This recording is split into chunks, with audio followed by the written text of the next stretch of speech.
Yes, and then it connects to my computer, and so it like looks like it's me, with the camera. New Al? No, I think we just have this one and we as backup. Okay. There is. And there was a reminder today that said if the link and the thing doesn't work, Yeah. reach out to me or Cass.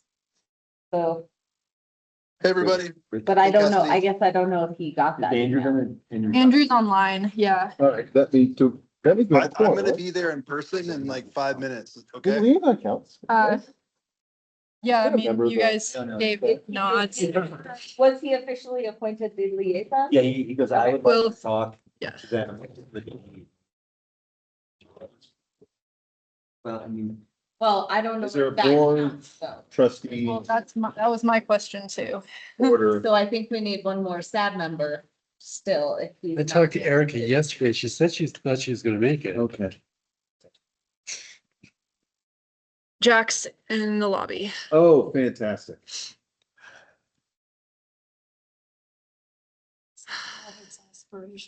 Well, it's. We didn't have it's a meeting not- last we didn't month, have so a- we didn't have a quorum. forum, Yeah. enough people last time, so it's kind of annoying. Yeah. Yeah.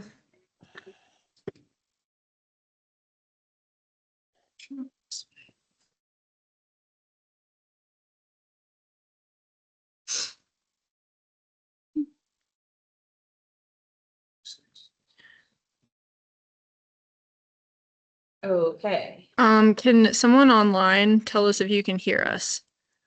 Hear not see. I can hear you. Can you hear me? The owl. looks like it's Yes, just moving. we're just trying to connect the camera now. I might need to try This is the, what, that's the brain. Yeah, like an owl. yeah. Owl works the best, Cass. Yeah, I have that one. Okay. Oh, There it the goes, yeah. sound's It's really just moving. working and yeah. the camera's taking a second to load. I was gonna say, what the hell? There she is. No blur. Walking the bus. Parent teacher conference. I mean, yeah, I. Those are important.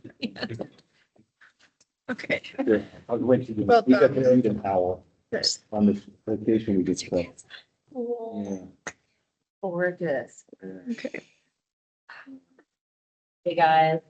Yeah, their eyes are, wow, that's actually daytime. It's an owl. It's a daytime owl. Hi, Andrew. This falconry. Thanks for joining us online, everyone. Cool. Yeah. This was Dubai. Dubai? Yeah. And there's me with the owl, I guess, or that might, yeah, that's me with the owl. Wow. Yeah. If you guys are interested, this is what it looks like. Oh, what? So it has like a panorama because it's 360, and then So we did. depending on who's talking, it will like highlight you. Oh, yeah. Interesting. Yeah. Bonkers. Yeah. Pick this up. That's And when really you go, weird. someone else is talking and Like that. highlight you too. Yeah. So it just like moved to melody because it picked up on her. It's not like super accurate, but That's fun. yeah. Yeah, the Zoom does that too. I mean, there's multiple. Yeah. rooms. I still don't like it, like, when I'm on the Zoom call, I like to zoom into my face and I'm like, wow, There's no other part of the city, but it's just. short. It's just like very interesting. I really. It's really interesting. Okay, I believe we have quorum, All right. so we will call the meeting to order at 6:49 PM. We need to do a roll call. Melody Bonhover here. Rich Orman here. Tim Rader here. Erica Thorley. Should we do everybody? Yeah. Okay. Cass Grady, sustainability Oh, no, coordinator. we should just for the quorum. Oh, Do we have okay. people Jack online? Ruben Miller's here. Okay. There we I go. mean, I think for notes, we need to. Yeah, for report notes, but staff that was just for calling the quorum. Numbers Yeah. too. Everybody else, why don't you just go around and tell us who you are Garrett Campion and who you're with? with CU. Okay. Gavin Watson with MEHCU. Patrick Giblin with CU Capstone Program, Town of Nederland. Mayor Billy Giblin. And online, Hey, So Jeff, oh, sorry, I'll go first. I'm Andrew Jocelyn.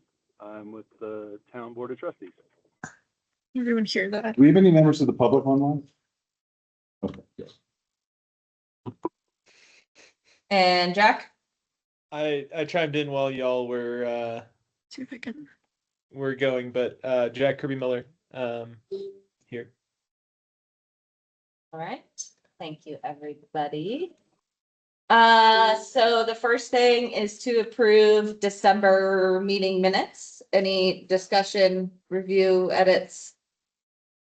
Or a motion to approve? I move to approve. I second that. Jack? The linked minutes are an agenda, not meeting minutes. Or at least they don't have roll call.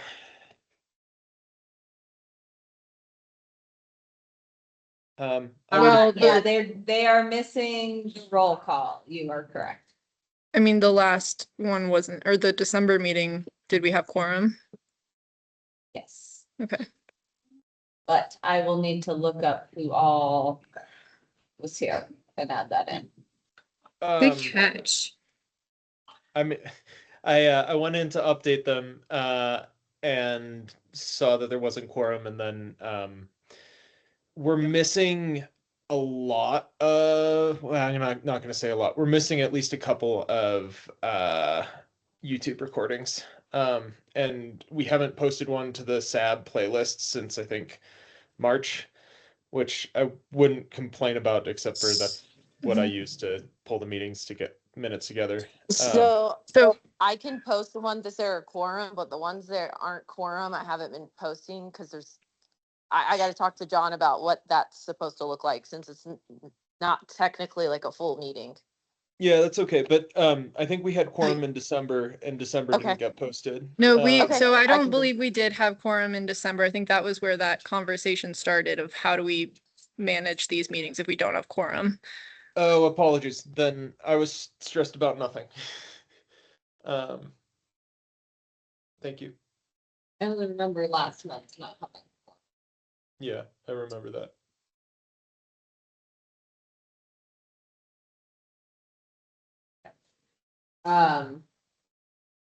Okay, so we can't approve of it. On minute approval, I don't think we have approved minutes since August as well. So Correct. for the next meeting, there are draft minutes for September, October, November in the minutes for approval folder. Okay.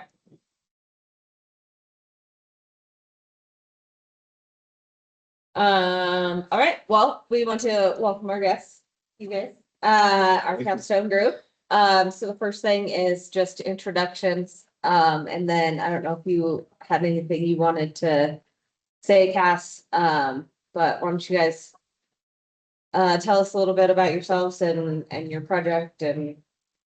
Yeah, I Yeah. I just want to kind of start by saying, so we submitted as a town an application or a proposal essentially to the Masters of the Environment program at CU Boulder.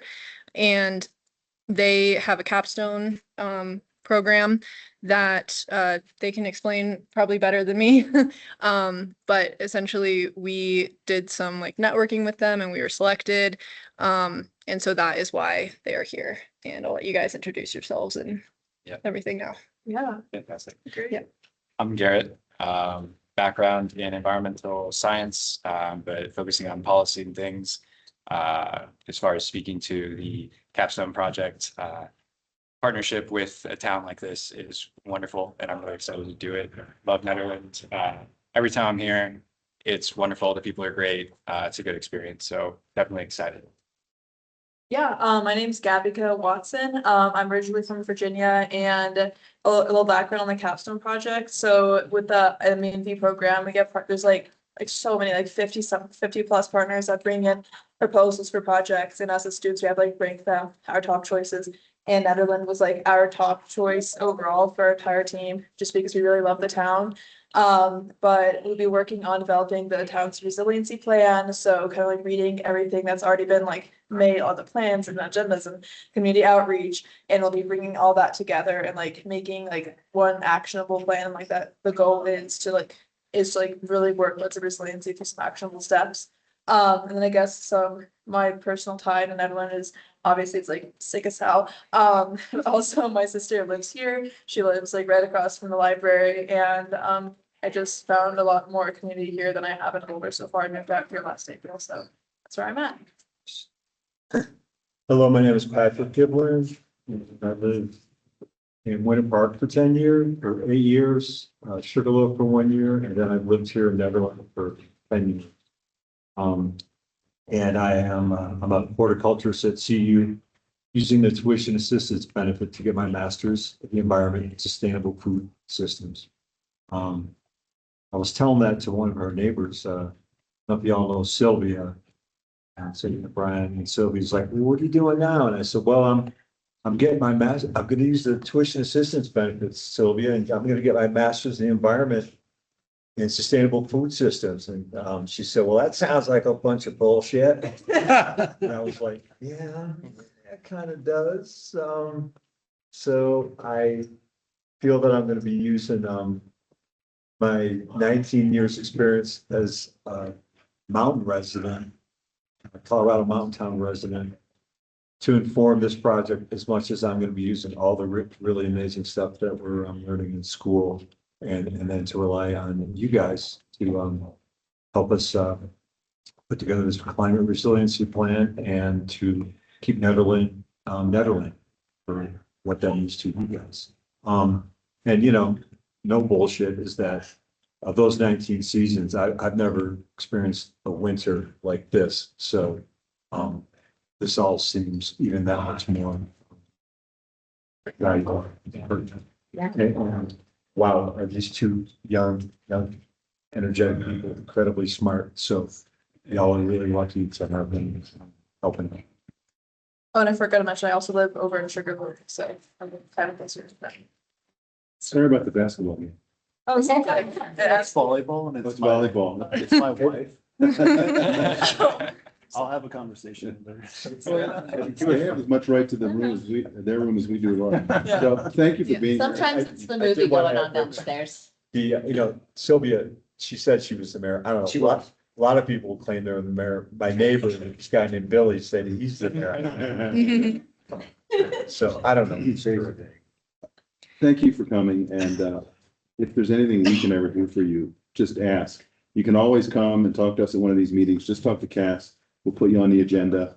We do sort of have to do it that way because of the public meetings law. Yeah. So it's not like we can like go have some kind of talk with you at the brewery or something. And it has to be, you know, an official meeting, but just ask and you'll be on the official meeting. Sounds good. Thank you so much. I just wanted to note that Andrew was online, but now he's here in person. So for those of you who haven't met Andrew Jocelyn, he's on the board. In person now, Yeah. online's tough. Yeah. I had to bring the kids to go hang out with mom playing volleyball, but I think it's gonna work out fine. We'll see how it goes. Yeah. I'm glad to be here.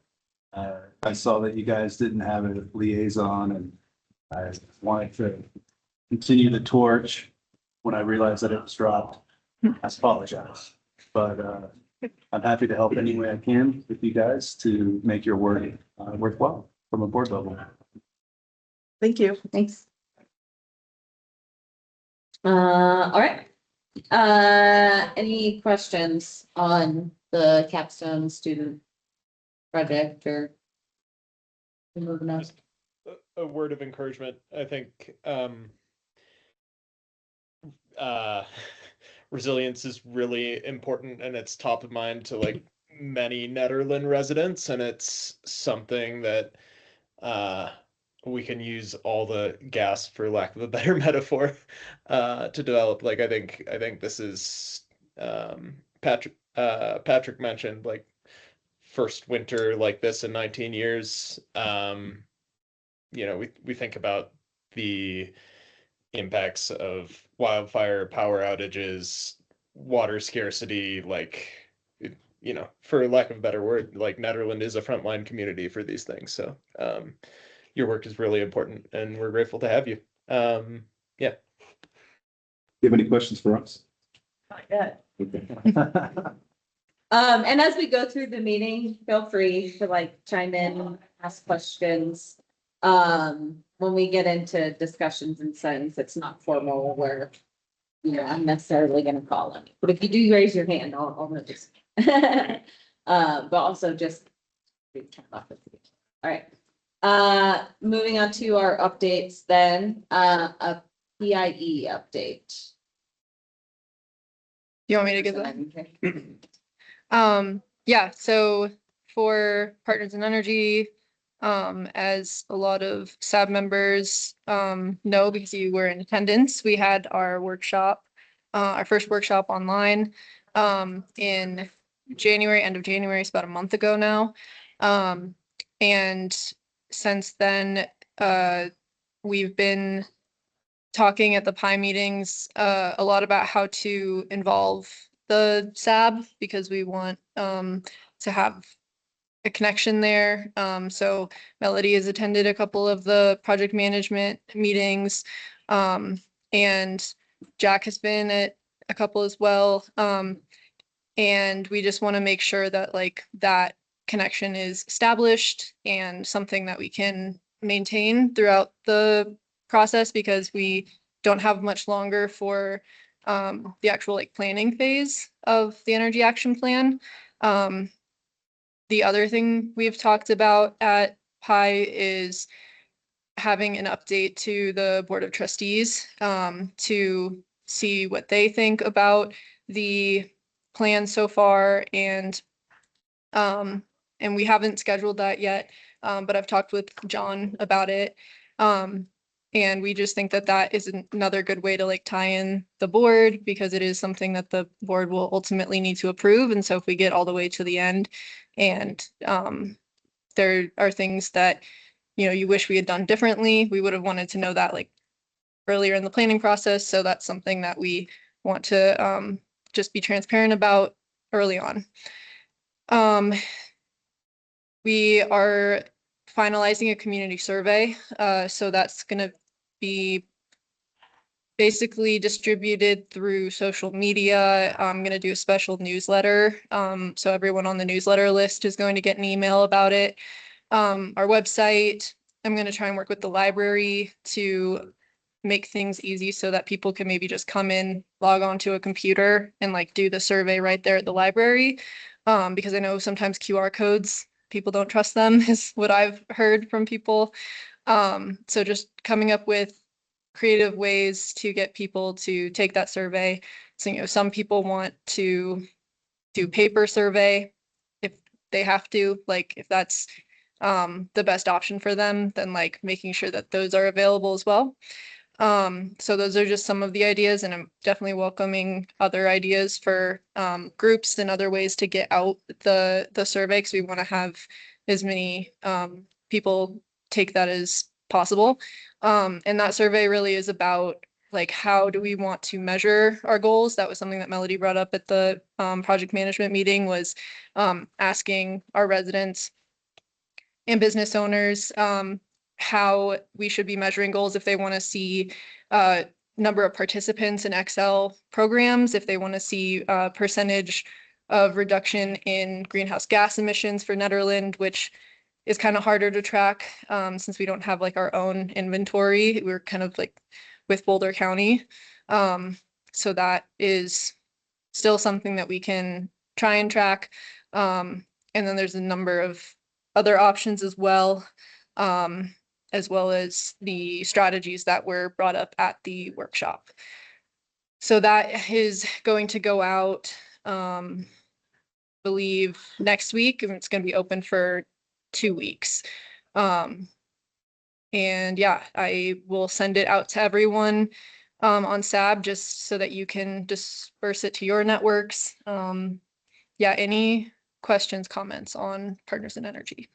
I got an email from them today. I didn't read it though. I generally don't read stuff like That was just like one of their generic updates, at least the one I got of like, here's what we're doing all around Colorado. They had like I forget which town, but another mountain town above 8,000 feet, like their action plan that was recently done and Erie's achievements and. Have SAB boards or SAB board members had a chance to review the survey before it goes final? We did not go with that option, but is that something that staff members want to I would be review? curious because we did a survey with the first capstone students, I think, a long time ago, but I don't remember any specific surveys to sustainability since then. Do you remember any? So I'd be curious because I think that first survey, Garrett may have done. did Garrett do one about waste Okay. maybe? Yeah, he did one on waste, but I think he also did something else. Yeah. Yeah. So I think it would be worth if we could just get eyes on it, just to make sure that like things are framed, you know, Mhm. with the historical in mind, and then also just like not getting too far into the weeds. Yeah, Because I could see people getting pretty confused if they don't exist in the sustainability world. Did Excel develop the survey? Partners in Energy, which is the consulting group that works for Excel. you If wanna it's keep possible, it- if it's not possible, then I guess, you know. But I could just see a quick review. And then also thinking about what results we want from the survey. Mhm. And sometimes just tweaking them slightly can be helpful with getting those more stronger or clear results. Just to be clear, we're not talking about structuring the questions to achieve a certain result. It's like making it unambiguous, like making the choices unambiguous, like cleaning. Right. the- Um, We want a survey Eh, that says, this. Go ahead, Jack. I'm sorry, I have not been able to make I've not been able to make very many of the PI organizational meetings. In the realm of things that we would want them to take into consideration before the plan comes out. I know at the first workshop, the like most important metric after some reorganization was community resiliency. And I know it sounded like there may have been some challenges to being able to incorporate that into their scope of work. Has that been a subject at subsequent meetings? Like, Cassie, you have a like brief status on Yeah, room for so that? I want to address Erica's point first and Yeah, say okay. that I can send out the survey to SAB. If you're able to get me feedback on Monday, that would be amazing because we do want it to go out on the 3rd. So if that's possible for those of you who want to get eyes on it. Yeah. Yeah. Okay. Yeah, we can, and I expect it to just be really quick. Okay, yeah, it's not that long of a survey. I think it's like 8 questions. sweet. Yeah, so I can send that out tonight and yeah, by Monday it would be great to have that feedback and then send that to me. I'll compile it and send it to Partners in Energy. And then yeah, Jack, to address your point about community resiliency, I think what we heard from Excel specifically, I'll say Excel, not Partners in Energy, because they addressed this with us in the PM meetings afterwards. And then also John, town manager, had a meeting with Nick Cole from Excel, who's also helping us with our Partners in Energy work. And he basically reiterated that for the energy action plan, we cannot focus on reliability and operations because that isn't the scope of Partners in Energy. So community resiliency, in the sense that I heard at the workshop, was mostly about having like battery backup and different, ways to make sure that the power stays on during power outages. And I agree that that is super important. But it is not something that Partners in Energy has the scope or resources for. So we are going to focus on carbon emissions and what we can do there with Excel's programs. And I will say that I've talked with the MENV team and they are very excited to take on resiliency in terms of energy because this is something that we know is so important and is not something that we can include in our energy action plan. So I- they're already on board. I hear you. push, I won't push Partners in Energy or Excel to reconsider that, but what I will say is we should be really careful in our communications to at least speak to that concern, because I think a lot of people came out of the woodwork at that meeting and talked about it.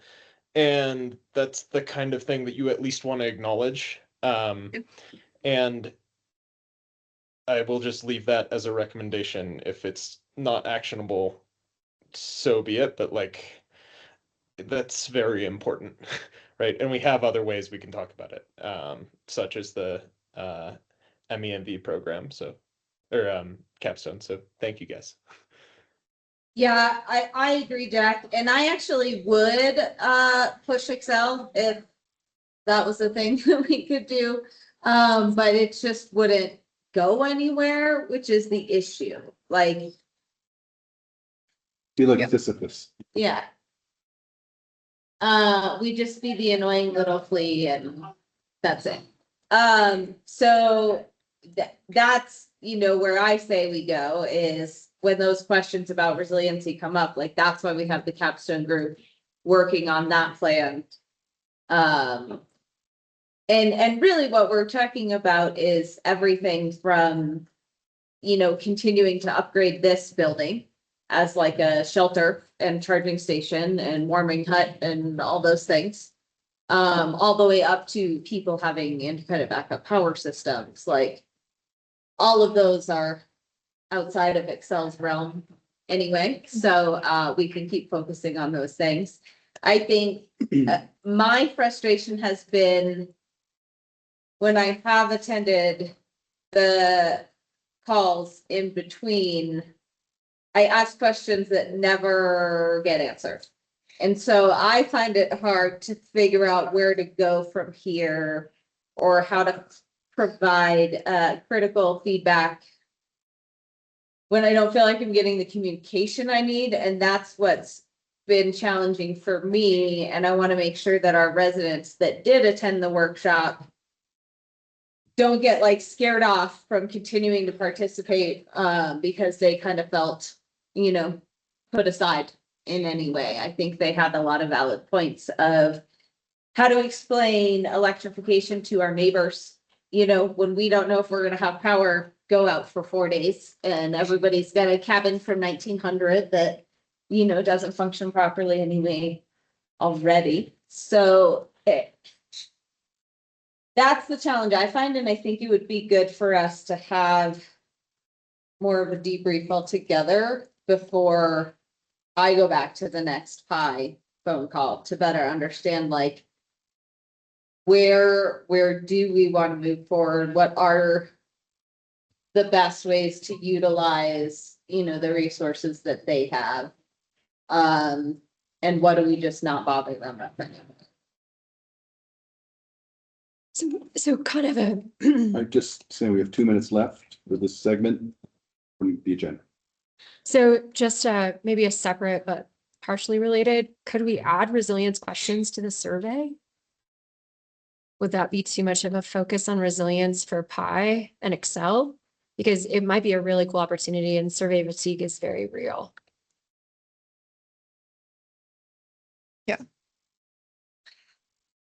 I mean, I would just wager that's a tough ask because then they're spending time as PI employees. But it might be such a small lift because it's just adding a few putting questions. things to the survey. I mean, it's in both of the options they get for a vision statement, So but they, it's not like any of the strategies. so they have strategies listed for resilience and reliability. And I think they chose these based on like what they can do. But essentially, the question is, how much of a priority do you think these strategies are for Netherland to implement in the next 2 years? And then you can choose high, medium, low, or not a priority. And for resilience and reliability, the strategies they've listed are encourage battery backup for critical circuits in homes and businesses, especially when electrifying, and provide clear outage preparedness guidance for residents and small businesses. So those are the two included. And then they have another section that's equity, which I would say also seems to align and cross over with resilience as well. And then they have an open-ended question of are there other strategy ideas? Okay, Nothing so it's, specific on resilience. Like other than strategies and low, medium, or high. Yeah, what kind of specific They're questions are you 15 minutes. thinking of? Just saying. Just wondering if there's like a high level, like, what are your top priorities as far as increasing resilience in Netherlands? Something like that. You know, or when you think about resilience in Netherlands, you know, maybe an open-ended question or something. It just might be valuable information for the resilience plan if you're already going out there in a survey. yeah, I mean, resilience, perhaps slightly less than sustainability is a hard thing to pin down. So like an open-ended writing question, not saying that this is necessarily in their scope, but it'd be incredibly valuable for us and for the MEMV folks. I hear all of you and I agree on survey fatigue, but since this is specifically Partners in Energy survey, we're not going to ask a question that is going to be feedback for the MENV team because then they'll expect it to be in this plan and incorporated into this plan. So I just want to keep these things separate because we've already gotten a talking to and I am in a very difficult place. And so I'm just going to say no on that. And I'm sorry. That's great. I respect that. Thank you. I was just gonna comment that we have the capacity to like do some community engagement, whether it's a survey or just like talk to people. And we can like do that kind of resiliency, like the questioning and like engage with the community. That's something we can talk about further if you'd like. Yeah, and I think as you know, I mean, we haven't had much of a winter this year, but as spring rolls around, people get more lively, people are around town, it'll probably be a better timing anyway. Later on, when you guys really start to dig into this, Yeah. to do that kind of work. I think I'm hesitant about 2 weeks being enough, and I'm hoping that just everybody here will push it out to your neighbors, your friends, get people to take the survey. I don't want to see like 20 responses, you know, when we have a population of 1,500 or whatever. And I'm just concerned that we won't get very many responses. Well, surveys are tough. I Yeah. know when we did one for the library, there was, I think it was the Art Fest that was here. So we were able to just pitch, you know, buttonhole a bunch of people and get them to do the survey, and we got a fairly good response. But I don't know of any like community-wide or big community events that are coming up. They'll talk clean up. What's that? So this is, June, Yeah. no? Brett, like a incentive associated. this is with Britt. I had a lot of success, with the last couple surveys I've done. And I just told people to come by my office. I was like, hey, come by my office, come by town hall, let me help you. If I saw people, we did it. And then pushing it kind of through those outlets, printing out copies, going to like the senior lunch, things like that. I do think depending on timing and what's going on, it is something like us as staff, like I'd be more than happy to go do that as staff. And I get the timeline is like shorter, but I did see some of those results. I think it's just educating, and like I literally would just be like, hey, you're in my office for a permit for your house. Can you do this? You want to do the survey with me real quick? So I think it's something we could try to push just to try to get results. And if we don't get it in that timeline, then we'll go back to Partners in Energy and just figure out what that would look like. Just a suggestion. I don't know. What's the survey goal? How many people?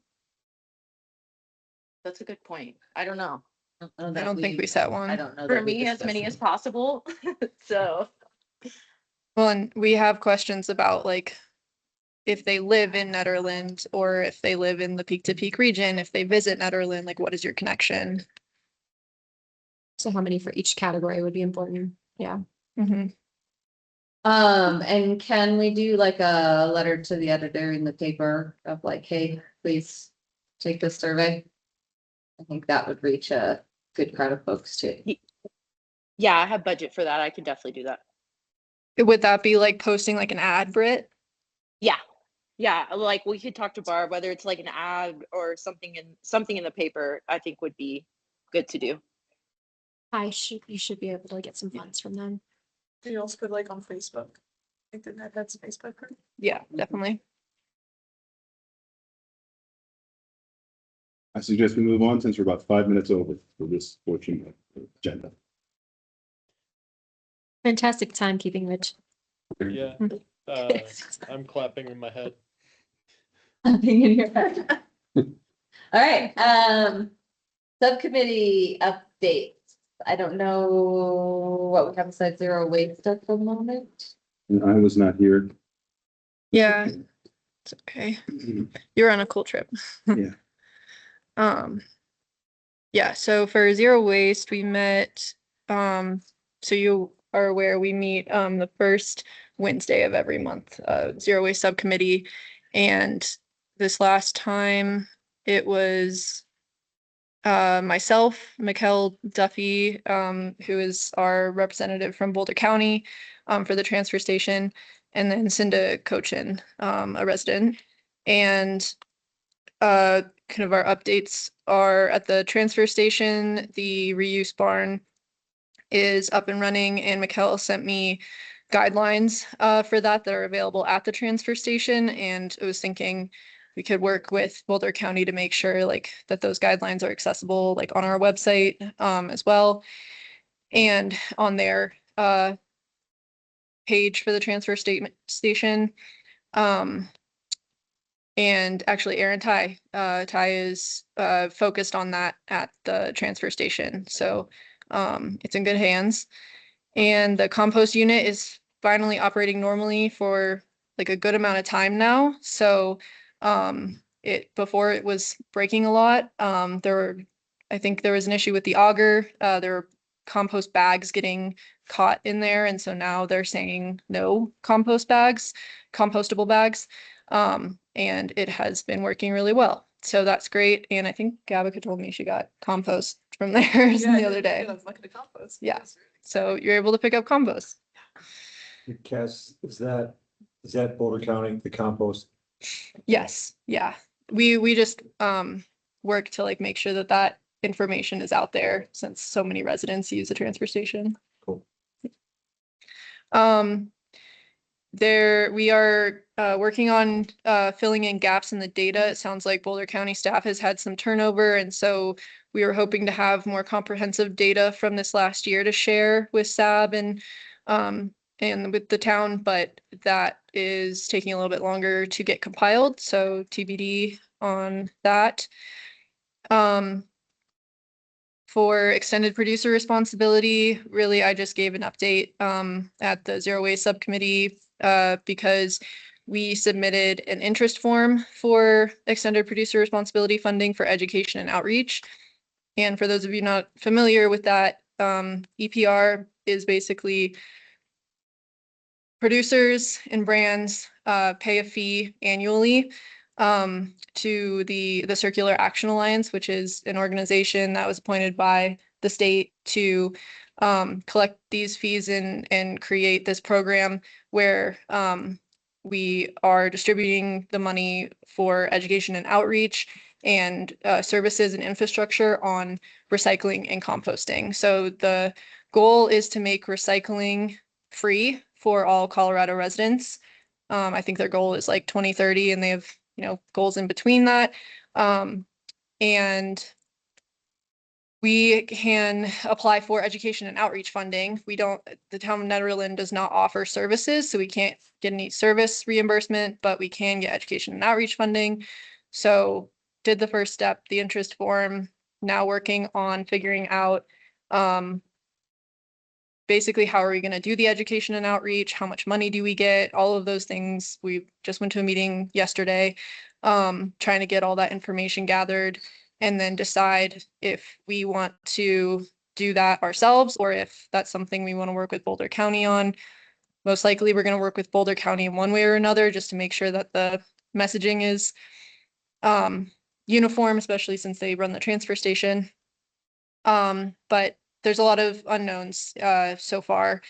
I think Netherland is allotted like it's going to be like $2,000 a year total, which isn't that much. And I heard from other municipalities that what they're getting is less than they expected as well. So just how it goes.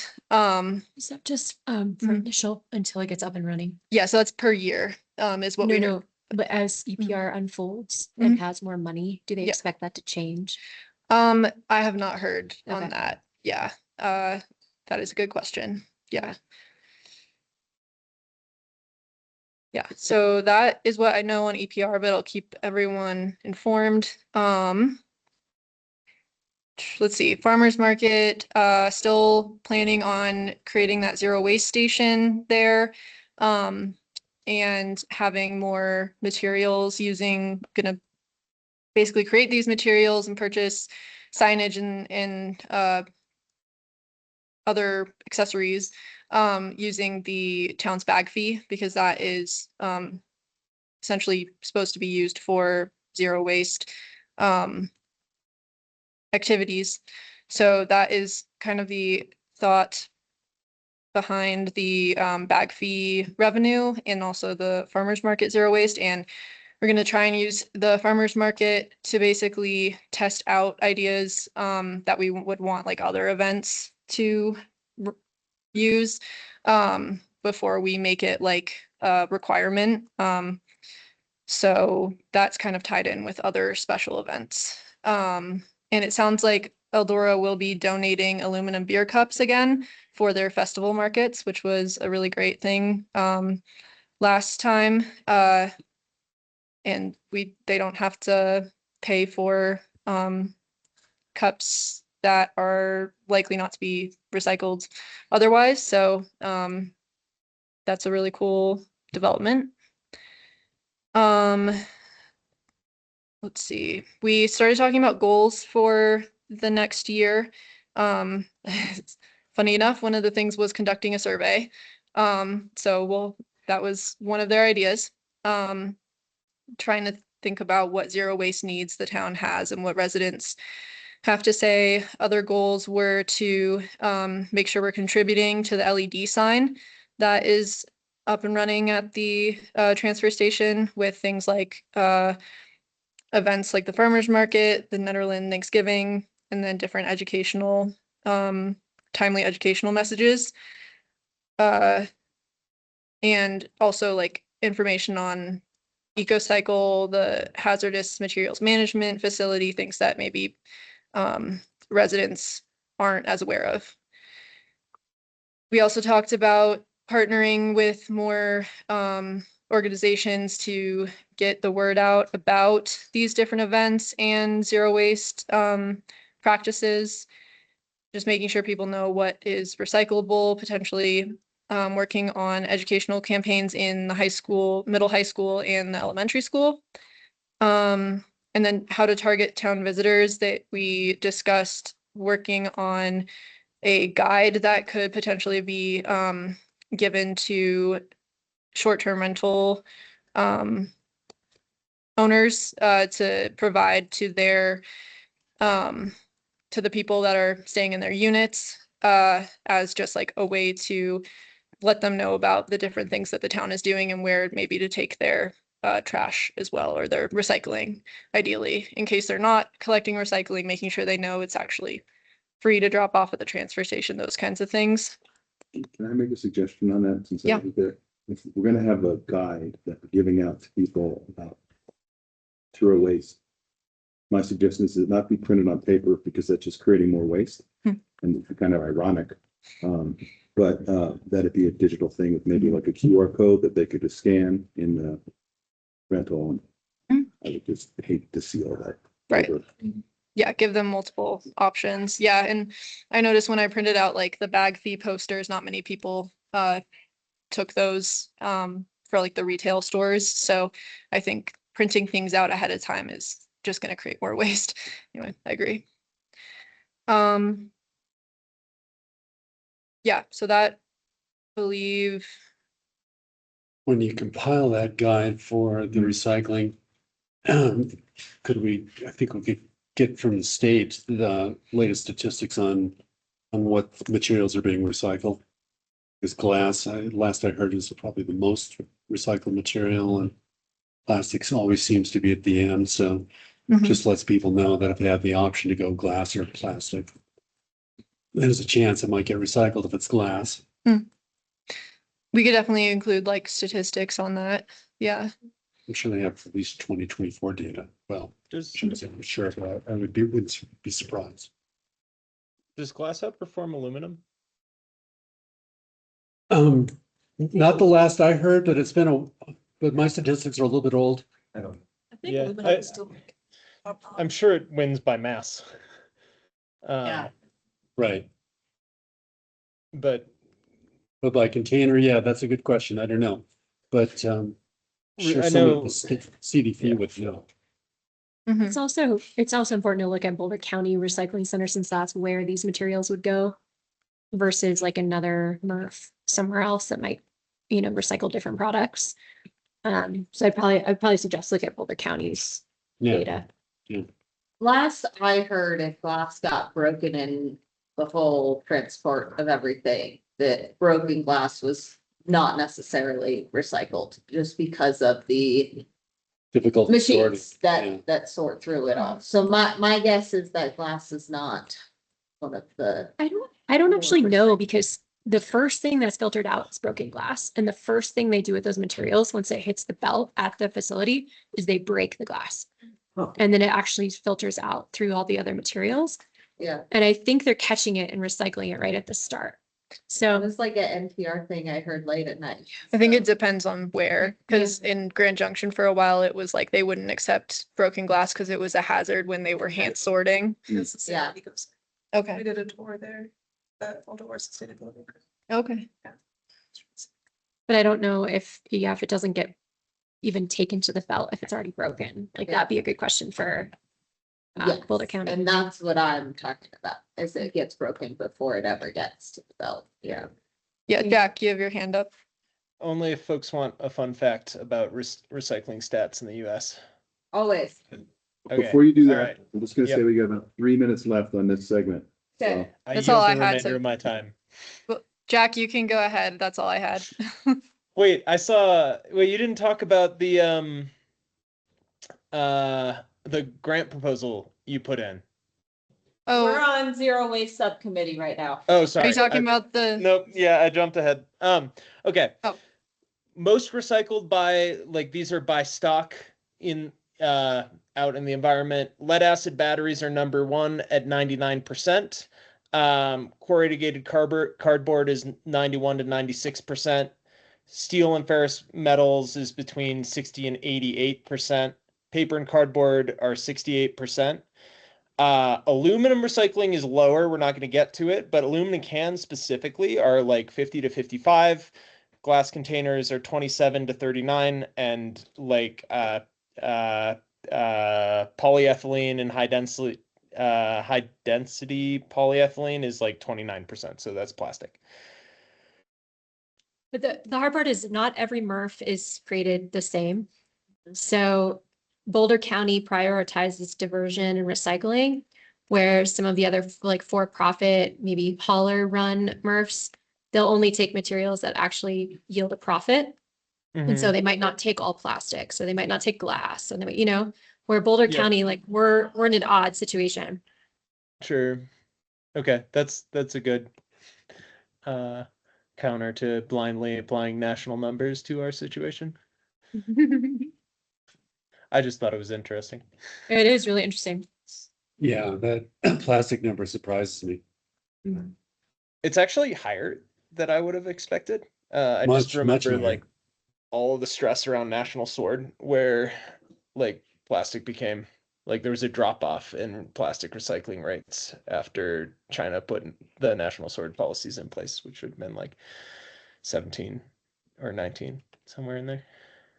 The question I always have, and it's a tangent, but some of these numbers of plastics can only be recycled a few times and some can be recycled a few more, but they can't infinitely be recycled. They lose their strength and their quality pretty fast versus like glass and aluminum that can be recycled infinitely. So I haven't seen data as far as plastics coming in a second or third or fourth time and those numbers. And I'd be curious to learn more about that. Yeah, I actually thought thermoplastics were infinitely recyclable, but I haven't thought about it in 20 years. They lose their strength, 15 their years. quality. But it depends on the number, depends on the film. Oh, at 14 minutes and 39 seconds. I suggest we move on to Sounds the great. update. Yeah. Yeah, so sustainability coordinator updates. We are working with Switch together. We basically can participate without having to commit any funding of our own to their heat pump program, which is still a pilot, and their solar program that we've been part of for a few years. And so I would say what I need from you all right now is if you have a heat pump, I think, Jack, you have one. I'm already working on sending you a blurb. Okay, awesome. It'll be in Erica, your do you have inbox one? by the end of this meeting. Okay. That would be great. Thank you. And then I believe Rab sent me something a bit ago. But essentially I'm hoping to post stories of like actual Nederland residents who have heat pumps and their experience, so that people are aware that it's something that is accessible up here. Because I think that will get more engagement than some of the social media campaign things that have been done in the past. Like I really appreciate what iChooser and Solar United Neighbors do for us as a small community. But I also know that our residents don't resonate as much with like those bigger campaigns. So both programs end in June or July. They usually end up extending them. So we are just getting started on that. And I guess if you have solar panels and you want to send me something on that too, you're welcome to. But I know that less people are inclined on the solar because the tax credit is no longer available. Tax credit's still available through third party ownership. So if you lease your panels, Right. you can get some portion of that tax credit Okay. for a bit longer. Is that one through July? I haven't been close enough to gonna live read solar this. tax credit projects, so I don't know. But it doesn't have a long time, but it survived the end of 2026 or end of 2025 deadline. That's a good point though. And something to include when we talk about group buying with solar as well. Let's see, I already talked about Nederland Farmers Market and EPR. Our EV charger is still not working. And really the holdup is trying to get consistent communication from the manufacturer, FSEC. It took me a while to get in touch with Switch, who's the software company. And then they said that FSEC was like the one we needed to get in contact with about the issue. And then we were told that like they had fixed the rebooting issue where basically power goes out, the machine needs to be manually rebooted each time, which just doesn't work for us up here when the power goes out pretty frequently, even if just for like, a few minutes. So it's just been a struggle trying to like get them to respond. Sometimes they'll like respond immediately the next day and then won't hear from them for a week, even though I keep emailing them following up. So staff is doing what they can. And we are definitely getting frustrated with them.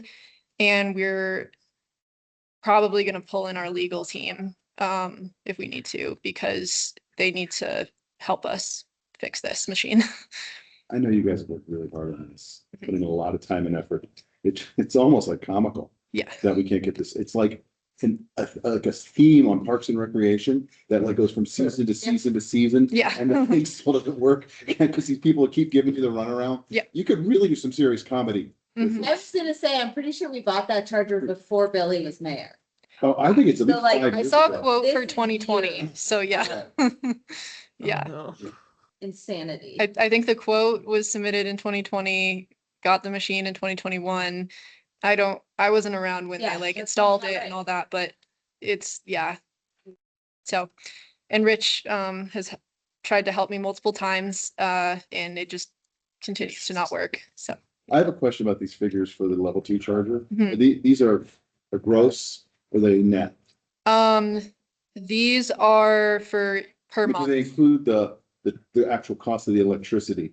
Is this the? Oh, this is Just just, this is the revenue, so it's not profit. Yeah, Okay, it'd be just nice to know that yeah, if the town is actually making money. And if while we're on chargers, and then we have the mayor here, so that I would bring this up.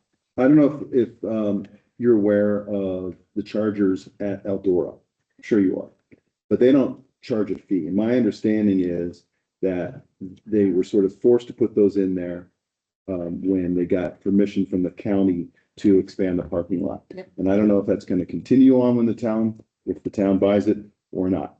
All I would say is this, as a person who uses those chargers and takes advantage of it, it's very unfair, right? It's very unfair because I get like this great parking space right at the base of the mountain and free electricity for my car.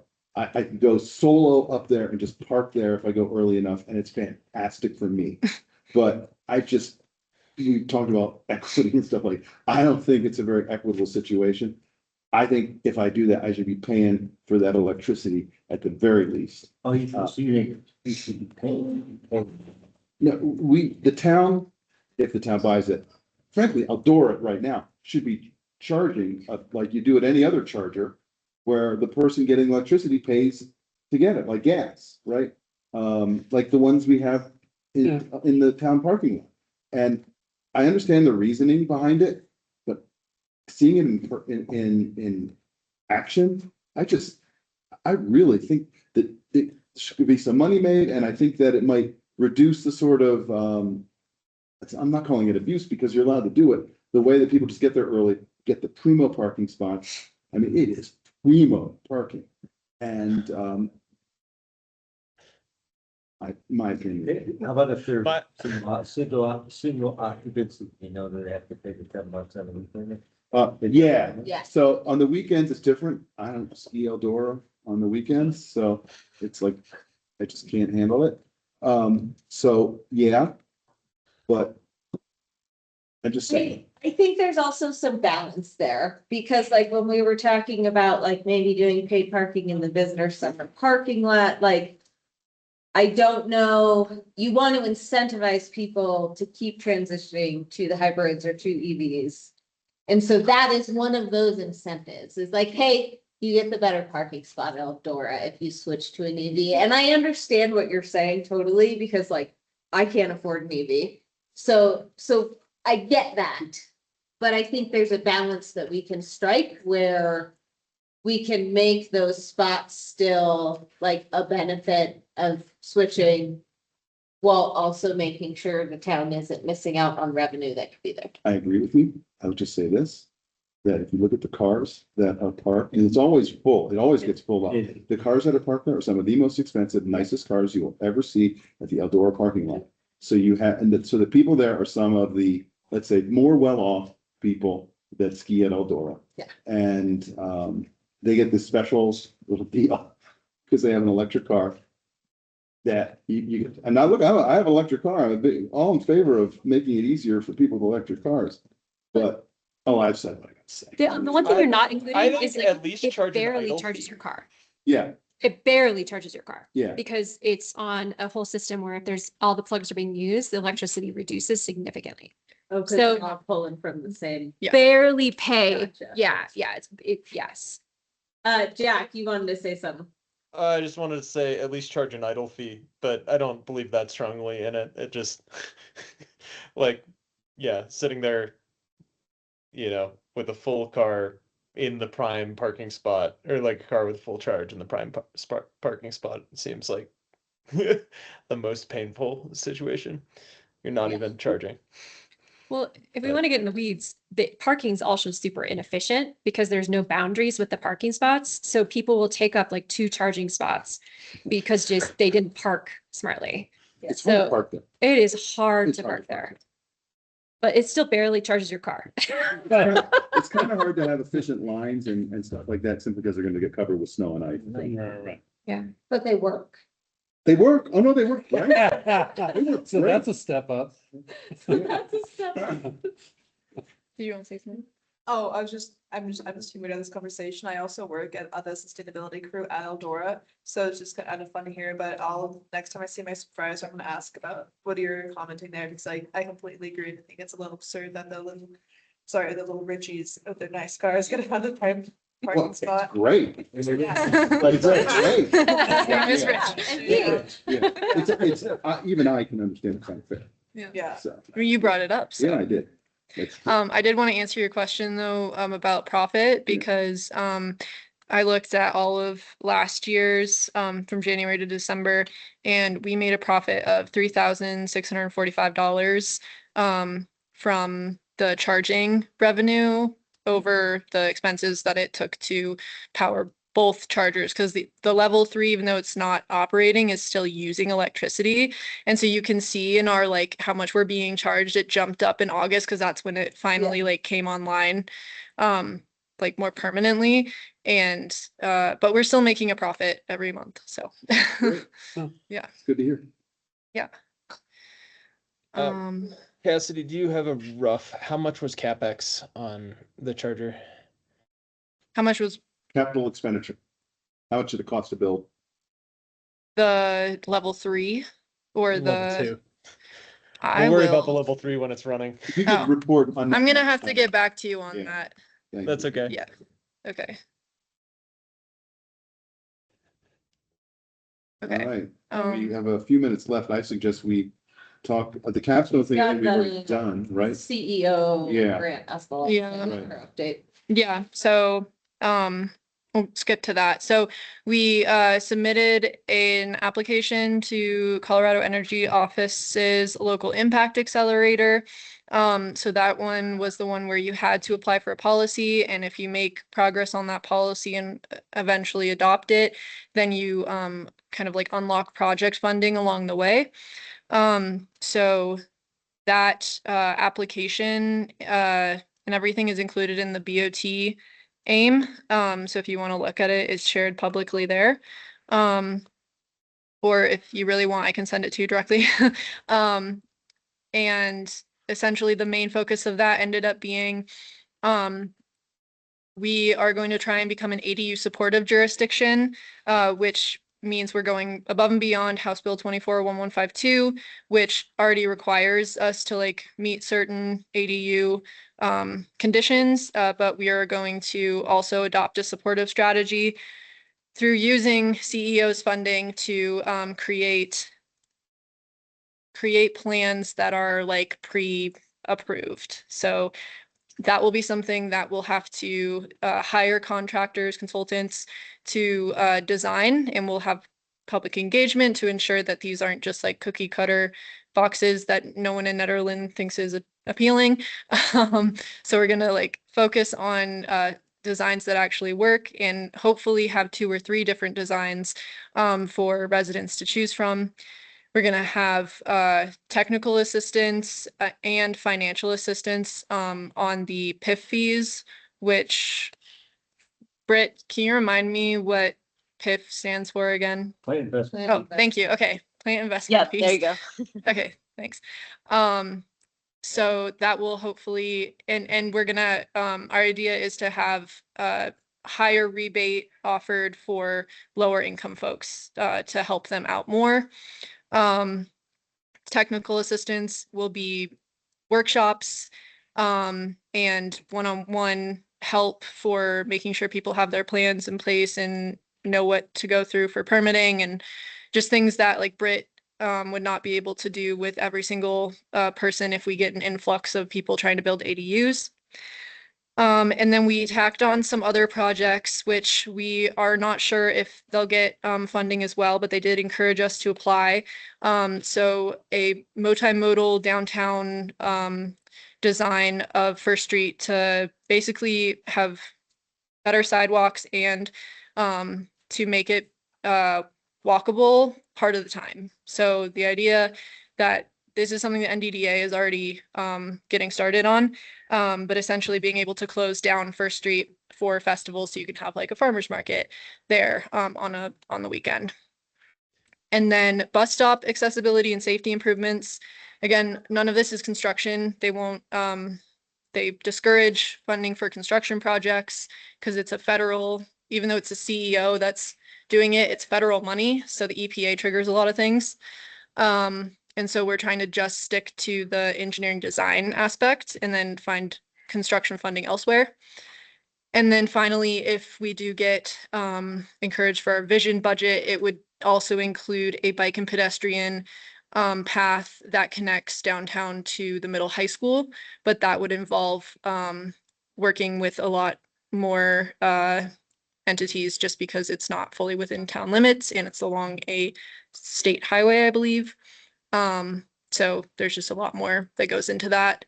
So we put it in our vision budget and we will know in April or May if we are awarded this, and then we will, if we are awarded, it'll be like a couple months, it sounds like, of negotiating the contract. So. We've used a lot of time for this Okay. segment. Great. I've got two questions. That's all right. Number one, has anybody ever talked about wind events for a festival on a paved street? If we are to close down First Street part of the time, like staking tents right now, the farmers market is required, and so that's always been one of my concerns about the farmers market or whatever moving to First Street. In a way to put like anchors in or something. Or requiring Because sandbags. you're Or just gonna create more liability. My essentially. wife did at Park City, so that was like a farmer's market in Park City. Yeah, And it was right on Main Street, Park City, they have to do sandbags or like Mm. 5 gallon bucket full of sand or cement. A lot of people just, yeah, Right. and so here with the wind, we have the farmer's market requires both weights and stakes. You have to have both, and we still lose several tents every year to wind. In that, and the way it barrels down First and Second Street, it's like a funnel. I don't know that that's. So where the market's at right now is probably one of the more protected spots, and to put some sort of festival on First Street, then some months are gonna be totally fine, and others, like today, would not work, and so how do we not create more liability? So I don't wanna get bogged down in weeds and all that, so just one note of if we're talking about Festival Street. And then the second thing was, it mentioned like workshop later on between the DDA and the BOT on the ADU stuff, and I'm hoping that one of us or some of us could be represented there. Yeah. At that session. So what I will say is that they limited us to only like especially the end of the application, only including like I think it's like 4 things or something that we can commit to. And so we put the most like high impact things. So like there's a bunch of other steps leading to that. So like initially I had, meeting with Planning Commission and SAB, and then ProSAB for like the paths and stuff. But basically Anna, our regional coordinator, was like, you need to cut this down for the application. And so I chose BOT because they're a decision-making board. Yeah, that makes sense. I think it would be more helpful probably for 1 or 2 of us to be at a work session with the planning commission Mhm. than having it come through our meeting. Like, we could have it come through our meeting too, but I think that just everybody together in the same room would be really helpful. Right, that is 4 minutes over right now. I suggest we move on. I hear no objections. Cass, Yeah, Cass, that was extremely well put together. It's gonna be really impactful if we get the funding. So really awesome job there. Thank you. SAB goals and work plan. yes, so. It has been several months of this document looking exactly the same. I've got a couple comments in here from Erica from before, but I have not received a lot of feedback from anybody else. So if anybody else has feedback, we can't really set board goals without all of the board being a part of that. So this is gonna stall out and stay where it's at until I am able to get some more boards to more board members to weigh in and help us figure out where we're going in the next year. Right. You guilted me. So I started with, just some history, just for folks who may pick up this document 3 years in the future and not know what it is or why it's here. And I think I found most of the answers to that stuff in there. So really what we're talking about is like, we need to figure out what are the strategies for some of the major goals that we picked. So we did in fact pick several priority goals. All the kind of things that we talked about, I believe, are in here. If I missed something, please let me know. And so now we need help filling out how are we gonna measure that goal? What are our metrics for understanding if we did a good job or not? And then also, what are those strategies to achieve those goals?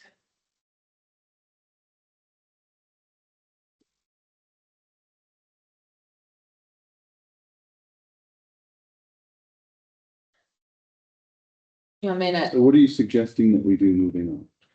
I don't know, because I've asked for people to read it and send me feedback, and that hasn't worked. So do we want to talk through them right here, right now, and start filling it out here at the meeting? Are people actually gonna I will promise. read it and give me feedback I will before read the it next and give you meeting? feedback before the next meeting. I got one person. I'm gonna keep an that said yes. open tab on my browser that will there nag me to do something. This is our last thing, right? So Yeah. I would suggest we just go through it as a group. I think that's We gonna got time. make most sense now. Yeah. Yeah. So the first one is on page 7, and it's secure funding for sustainability staff. This is not a new goal. This is a long goal since 2012 from this advisory board. It's come a long way, but it still sounds like there's some room for growth and some security. What is the status of it right now? Your funding for your job? So it's partially funded by the Boulder County Sustainability Grant, and we did secure that through the end of this year. And I believe, Britt, we submitted. I guess it was just for this year. Yeah. So Yes. and we're not we've been given basically the rule that we cannot use this Boulder County Sustainability Matching Fund after this year for staff funding. And then the other part of my funding just comes from the budget, I believe. What's Yes, the- there's an environmental fee that's assessed on various permits and stuff that goes towards Yes. your funding. Yeah, Although I yeah, know it's and not that like should- solely dedicated, but Yeah, that's correct. The sustainability and permitting fee. I And feel like how much does that cover? I'm just trying to get an idea of what the numbers are. So last year, I will send you the direct numbers. Last year it was a little bit smaller. This year we expect it to be much larger. Let me get the budget numbers on that and I can send it to Sab if that works. Is it in our budget book, Britt? yeah. It should be, Okay, because I'm Rita and pulling I it up. did a further estimate this year, because last year it was still kind of wonky, the way it was being charged. And keep in mind that it's still not full-time, right? And Yeah, ideally, we could get it to there at some point. Maybe, I mean, I don't know, maybe Cass prefers part-time. I don't think that most people prefer part-time jobs. Poker face. Unless it's like Golden and full-time is 32 hours. I mean, I would say we have seen a lot of turnover in this position since having it. And that right there shows us how unsuccessful the part-time position has been. I think the other kicker is like only knowing where you're gonna work for the next year. Yep. Right. Is really meaningful. Like Yeah. staff is huge for us. They have time to do stuff we can't do as a volunteer board. They have authority to do things we can't do as a volunteer board. And in the ideal case, we would be setting ourselves up to have continuity carried in town staff, right? Like Yeah. board members. I had 2 kids. I disappeared for 3 months, right? Like, it's really important to have that continuity. And Melody, I know you have brought so much to this board in terms of institutional memory, but like, yeah, but a long way of saying it's important to be able to look out on a preferably more than 2-year horizon and know that there is like space for you here, right? Like, Absolutely. I mean, just in terms of the projects we're talking about sustainability wise, we already decided 1 year, 2 years is not enough time to really think about what we're doing. Like a lot of these projects are multi-year efforts and we need somebody who could be in that position and committed there for the long haul to really be the most successful version of that sustainability coordinator. And I think if we can find a way to fund that position, it's a really good thing to get that $15,000 every year of the Boulder County Sustainability Matching Grant back to do some more projects that are really impactful for citizens. I know that I have heard things about like, you know, if Eldora goes through, then maybe we can get a full-time sustainability coordinator. And I think we just need a clearer picture of what what are the possibilities and what are not the possibilities. What are our challenges gonna be? And I mean, I think it's clear that sustainability has been a priority of the citizens of Netherland for decades. And we still don't have that person on staff to represent that. I'm not sure where we go for funding is the problem. none of this is disparaging our current staff representative, just to be clear. No, We would not at like to all. be able Our to current staff resource. is wonderful. We love her. We would like to be able to provide better resourcing Thank and, God and for this. stability Yeah. to Yeah, yes. I mean, to whoever is me, filling that role, which I too would like you to have a full-time staff person, whoever that may be. to me, like having a staff position based on year-to-year grant funding is not, for lack of a better word, sustainable, No, right? Right. And there's nothing this board can do to demand other funding. It'd be nice. So Breckenridge, their sustainability manager is funded from parking fees. Because they're home rule, so we'd have to go home rule. Is that what it is? Mhm. Yeah. I mean, And it's I don't think something it's we're the- very interested.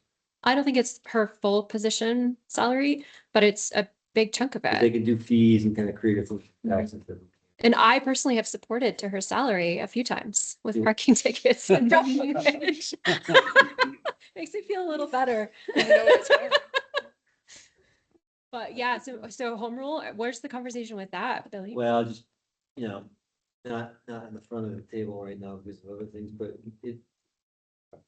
we're very eager for it, pretty much everyone on the board, everyone running the stand board. You know, the people that know about our lawyer, Jennifer she helped Keystone go home rule, so she built a presentation at CNO, and she's real big in it. Mhm. Yeah, it would give us a lot of freedoms that we don't have. Mhm. Yeah. Yeah, so I think there'll be. And a push also for has it other after. downsides to it. Sure, But but like 90 it's some, something like to talk over about. 80% Yeah. of the residents of the state are in rural Mm-hmm. Buffalo. Denver, Aurora, Boulder, I mean. Yeah, you it's know, one of the but reasons some of that the we big can't do cities. that. It's one of the things. Almost that every city. rest- Yeah. I don't know there any are. Yeah. That's an Old interesting message idea. should be. Well, I don't have any other ideas. I think the other, just to say out loud too, is like, Cass's position has really come a long way. Yeah. It started at 10 hours a week. Yeah. Right. To get, where it currently is a win for sure, but I don't think it's the end. It's merely in transition. And I think this board really is positioned well to support that. Move on to the next one. Yeah, I was like, I don't know that we're gonna come up Yeah, with a we were solution. just talking to some- Yeah. Well, so what about needs from partners and volunteers? Let's fill out this form as we go. I'm not really sure what that, Sorry. I don't know that that one really applies to funding for a. Not all these are gonna apply to. yeah, okay. Well, we need somebody to help us research what our funding opportunities are for that. I mean, like, I don't know if there's county resources at the county sustainability department who could help. Or, but, That's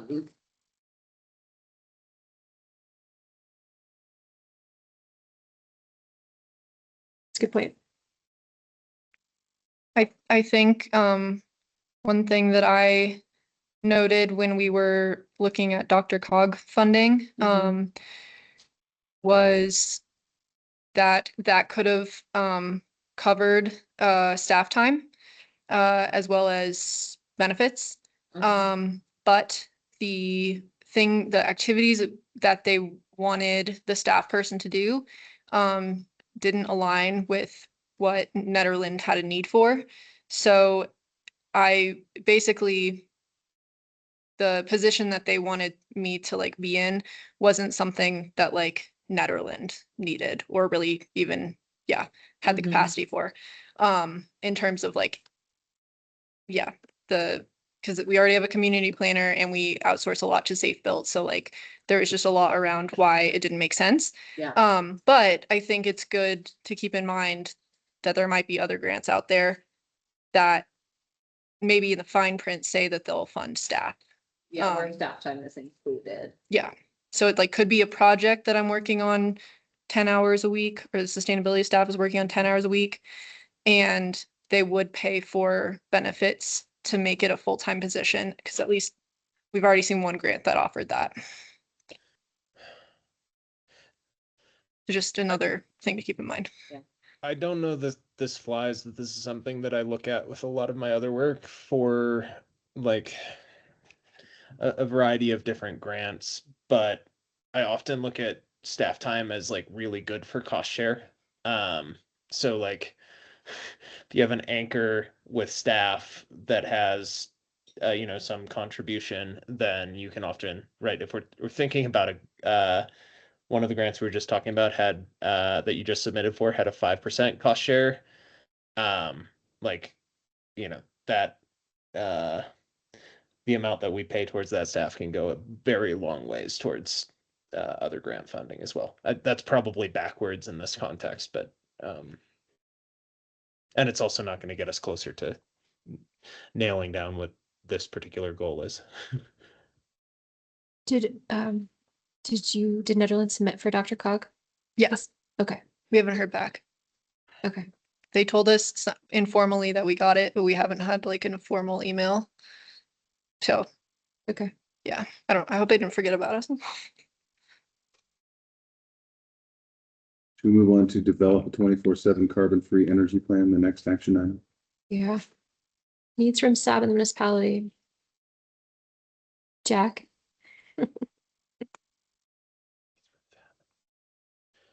Sorry, can you repeat that?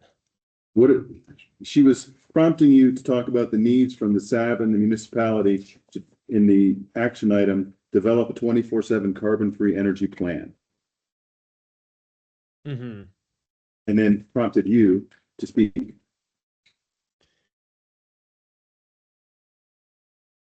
Well, I think we need some SAB members to do some math and some scenario running, right? That's part of it. In the pie discussions, did they talk about making real-time data on the carbon intensity of the grid, the grid energy we're getting? Or doing any predictions for like the next day or next few days? They have not. I will say that we have brought up a 24/7 carbon-free energy plan to them. And their response was that they don't know how to track that. They don't think it's possible to track 24/7 carbon-free energy for a community. And so they don't want that. They discourage us from having that as a goal, or even part of the plan. Okay. That doesn't mean that reflects what SAB wants, but it is what they told us. I know there's a consultant in Boulder, Ron Sinton, who does a lot of modeling about real-time carbon intensity. And I can reach out to him to see what he could offer. I mean, there's only so much we can do, even if we know that number. If we become a more resilient community because a lot of people are getting battery backup, then we can start talking to, sending out signals as to when you should charge your battery and when maybe if you don't have to use grid energy, you can back off it. So that's one avenue. I mean, this is a tough one, obviously. Yeah. I think in a 2-year plan, I think the effort here is like data collection, standard defining, like the developing 24/7 carbon, like that is still pretty cutting edge. It probably won't be in 3 years. But like, this is not something that any other municipality has really dug into, right? It's like Google is leading this. And there are a few different companies that are trying to help solve that problem. If we're talking about, Melody, I saw you put in funding and technical support for energy storage installations. Like, I don't know if I'd put that under here, because I think like plan for 24/7 carbon-free energy, like we're kind of jumping ahead if we're looking at how we're going to deploy batteries. Like those are big, expensive things, and like Well, I think I'm it's all for part of a plan though.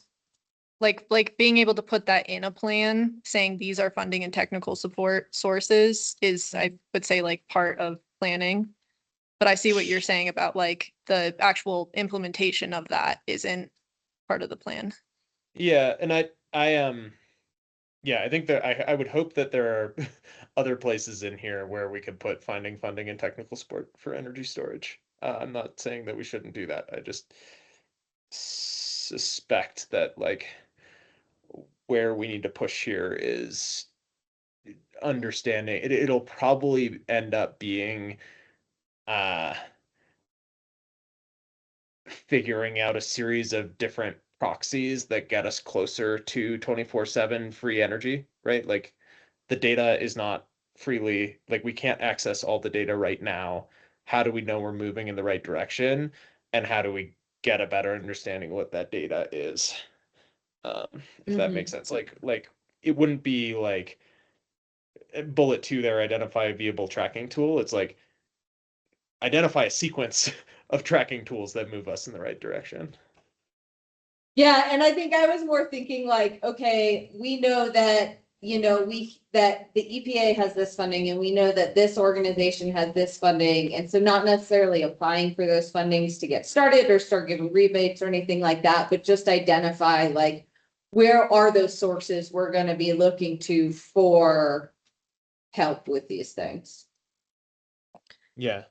I think, yeah, identify funding technical support for energy storage installations. That's a big Excel thing, when they bring back their battery programs. Yeah. And also being able to like advocate with the PUC, maybe through CC4CA and some of our representatives. I think it's still valuable to keep that on the list.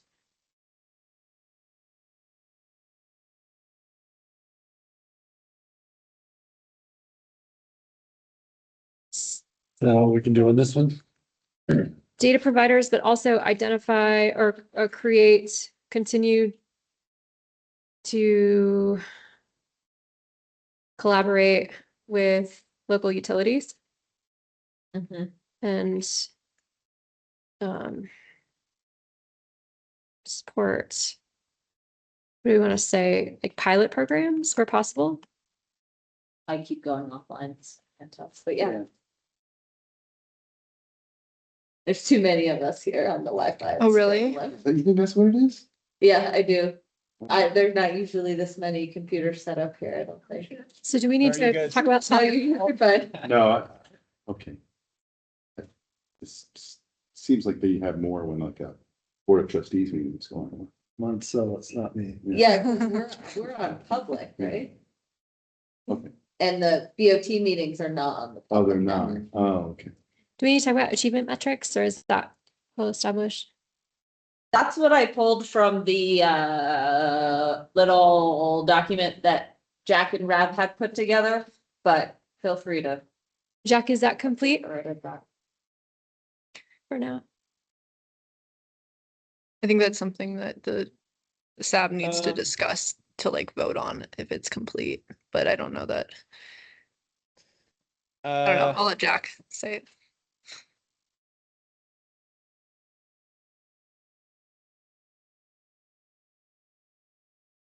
Yeah, I guess we need. It's not saying metrics. that we're actually gonna achieve those things. It's saying we're gonna put together a plan, we're gonna put together a plan Mhm. think- for those things. Yeah. I would just say only one of those is really a metric. Yeah, Do That's, we need that's, metric? that, I mean, or just did you goal? Well, I think think the the- same way? I thought the isn't the second one was metric- the only metric. I mean, metric is something you can actually measure to pass, fail, succeed or not.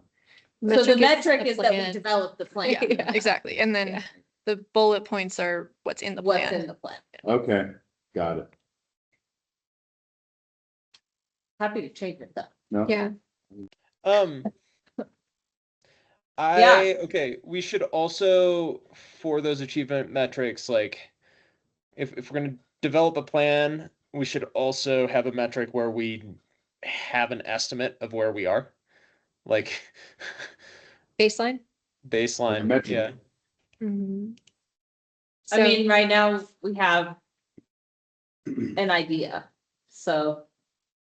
I actually would argue that we don't have an idea. I don't think we know, right?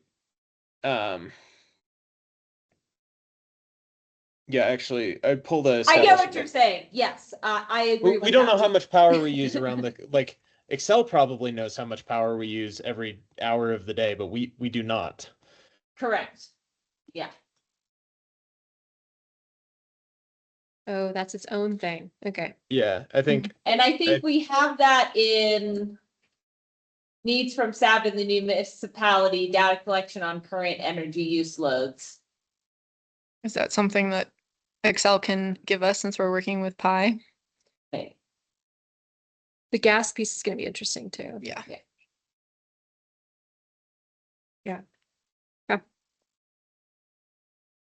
Development energy action plan. Are we ready for that one? Rich, how much time have we spent on this? So thank you for bringing that up. We spent 23 minutes on this 30-minute segment. However, it is 8:19. We normally have a 8:45, right, adjournment time. So my suggestion is that we allow ourselves additional time on this, plan on wrapping this one up at 8:40, no later than 8:40, in case there's any last minute business that we need to add on, other business. And so that gives us about 20 more minutes today. And there's a lot more that Yeah. don't have as much included, just so that everyone kind of knows where we're at in, what's been done. I think it's helpful to go through this as a group. Yeah. If anyone disagrees, please step up. Walk out. I got a bullet help. And the mayor, mic drop. Thanks, Billy. Thanks, Billy. Thanks for coming. Bye. Good to see you. See ya. So develop an energy action plan? Yes. And this is the pie energy action plan that we talked about. Partners in Energy. So attending the project management meetings with Partners in Energy, and then attending and recruiting for the community stakeholder workshops. Those are the. And guys, if there's any of this where you're like, hey, we can help with that, we've got ideas, just, get it out there. Don't hold it in, get it out there. Okay.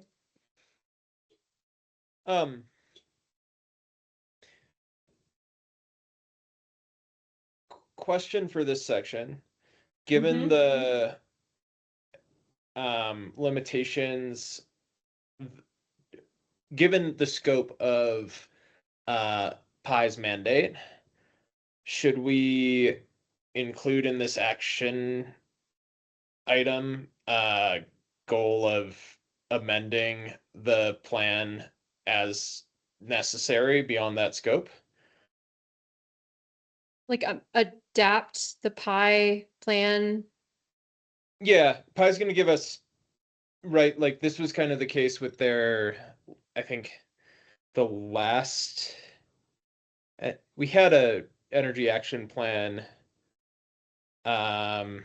previously, and like there may be limits to the scope that they are allowed to deliver on, which don't necessarily hold for Netherland. And so like different ways of approaching this, we could add a beneficial electrification plan separately. We could add an EV action plan separately. This is kind of the way that we've done in the past. Or we could make an amendment to add to that action plan that represents things that we know we want to tackle or that are worth tackling that can't be included in the PI deliverable. That's an interesting idea, Jack. I don't know how Pi will respond to that. They don't have to respond, right? Like this doesn't have to be their. Yeah. Not. I think to your point, Jack, we haven't officially always adopted the energy action plan that PI provides. So we might have them do a plan and then we have a document, but I'm not so sure that we always officially adopt it by the BOT as like, yes, this is an official strategy. I think it's more like we use the information provided in that document to help us on our other officially adopted goals. Does that make sense? It does make sense. It's not super clear to me of when we've done that. Not strategically, at least, not with a conversation ahead of time. It's been more like in the moment, oh, this doesn't really make sense. We don't support it right now. It's not been like a strategic. So the next one, actually, we'll talk about EV fleets. That is an example where PI developed an EV plan for the town of Netherlands. And it was never officially adopted by the BOT. Do you know why it wasn't? Because we don't have the money to buy EVs. And we still don't. And that's still why there's pushback on it. The other side of things is like when a plan is adopted, like, does it have teeth or not? Yeah. And I think most of the time when plans are adopted, they're adopted in resolutions, and it's like we're saying that, yes, we want to do this, but there's no binding thing. So yeah, in my head, I'm like, well, I would want them to adopt it so that they're like aware of it, and it has, maybe doesn't have like the teeth of like, this needs to be implemented or else there's consequences, right? But it's at least something that like the BOT has given approval for and kind of telling SAB and staff that, yes, we want to do this. Yeah. The roadmap, establishing a Yeah. roadmap so that it's safe for the board and staff to execute it. Yeah, yeah, because I remember in the grant application for CEO, plans that were like officially adopted held more weight than just saying we have a plan as a town. Yep. So there's that too. Yeah, and to be fair, in the comprehensive plan, we did say we want to work on that EV fleet procurement and all that kind of stuff. But it wasn't like, oh yeah, we officially adopt that. In 3 years, we're gonna have one EV, and then in another 6 years, we're gonna have two, and then by this year, we're gonna have three, like the plan was. You know, they scaled, we didn't commit so hard to those. Does the town have an EV? Closest we came was that car share thing. Which is awesome. Yeah. Yeah. So back to Jack's question. I mean, I think all the way back months ago when we discussed this, we kind of pulled out the PI Energy Action Plan as its own specific little piece of this document. Because that's what it is, and because it is so limited and has those hurdles, and then we've got all these other kind of energy goals in the rest of the document that kind of go into more of those specifics. So I don't know that we need to include that in this little table. Sure, and that sounds that sounds consistent with the way we've approached it before. Right. Speaking as someone who came back or came to the board, like, I think it was a year, 2 years, I don't know, not that long ago. It was hard to anchor to like what we're planning on when all our documents, like when we had different plans. Yeah, But you know, we all deserve to make that investment. Yeah, maybe it's just like a supplement that's like, we like this plan and we have other plans that we're putting together that we'll get to later in this document. It doesn't have to be an amendment. Just a You like what I- signpost to point people in the right direction. Jack, I just put in like strategic review and advocacy for Netherlands specific goals and opportunities. Like, is that maybe gets a little bit to the start of that conversation? I think so. I think what I would like to avoid is pushing too hard to have Pi or Excel change what they are able to deliver. And reading that sentence without the context that we just had, I would have interpreted it to like trying to change their deliverable, which I don't really want to push. We've gotten some pushback on that, and I don't want to continue to push on it, if that makes sense. Maybe not. Maybe it doesn't make sense. So for example, one of the things that I've gotten pushback from Excel about recently is the air quality health impacts of electrification. And Excel is like hesitant to be really outgoing with that piece of it because they do sell gas. And so it implies that when you have a gas appliance, there is health implications. So we all know this, right? But it's not something they're like really trying to communicate super clearly, from my limited experience. Yeah. So yeah, I think it's just important to like identify those points where Netherlands advocating for something and Excel is saying we can't deliver that through Pi. Yeah. And I think we can still do it respectfully, but I think it's also important to maybe identify those points where Netherlands opportunities, diverge from perhaps our utilities. Yeah. Yeah. identify the limitations of the Partners in Energy program in assisting us on our goals. Well, it's Partners in Energy is amazing. Brendel Group's amazing, right? It's like where it's Excel gets the uncomfortable. funding that Excel dictates what Mhm. gets put into that. Yeah. I don't know. Should we just remove that then, Jack? I think it's okay. I think it's pointing at something. Oh, you've Okay, convinced I'll me. take it back. I think under Yeah. the context it makes sense. Yeah. And we do want to strike a balance because like we do want to speak up and the more communities like us that say the same thing to excel, the more they're gonna have to start to shift. And that's what happened in with the MOU in Yeah. 2018. Is it futures? Mhm. What's it called? I don't know, something energy futures, but yeah. But they had 7 communities that wanted 100% renewable energy and they created an MOU and had all those communities sign it. Right? Yeah. Okay. Needs from partners, volunteers? Seems good. Mm-hmm.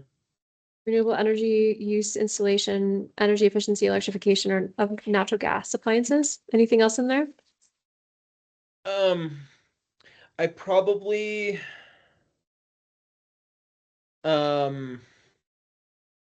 these, to repeat Rich's criticism, these are not metrics.